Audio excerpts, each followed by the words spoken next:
നിങ്ങളുടെ ട്രേഡിംഗ് ആപ്പിൽ എങ്ങനെയാണ് സ്റ്റോക്കുകൾ വാച്ച് ലിസ്റ്റിൽ വെക്കുക? അതായത് നിങ്ങൾക്ക് ഒരു 5-6 സ്റ്റോക്കുകൾ എന്നും ട്രേഡ് ചെയ്യണമെന്ന് ആഗ്രഹമുണ്ട്.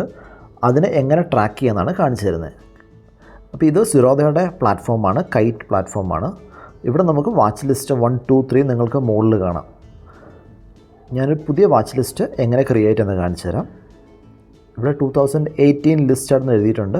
നമുക്ക് തന്നെ പേര് മാറ്റാവുന്നതാണ്. ഇവിടെ നമുക്ക് സെർച്ച് ഓപ്ഷനിൽ നമുക്ക് ആവശ്യമുള്ള സ്റ്റോക്കിൻ്റെ പേര് കൊടുക്കുക. ഞാനിവിടെ റിലയൻസ് ആണ് ആദ്യം ടൈപ്പ് ചെയ്യുന്നത്. റിലയൻസ് എന്ന് ടൈപ്പ് ചെയ്ത് കഴിയുമ്പോൾ ഇവിടെ കാണിക്കും NSE ഉണ്ട്, BSE ഉണ്ട്. നമുക്ക് 2 സ്റ്റോക്ക് എക്സ്ചേഞ്ചാണ് ഉള്ളത്.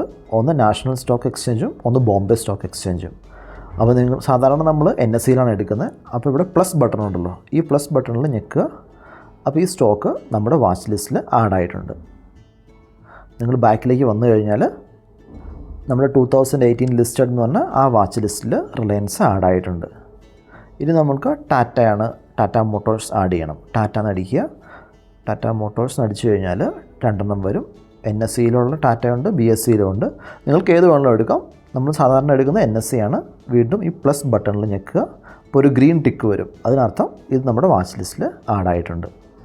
ഇത്രയാണ് നമ്മുടെ സ്റ്റോക്കുകൾ എങ്ങനെ വാച്ച് ലിസ്റ്റിൽ ആഡ് ചെയ്യാം എന്നുള്ള സംഭവം.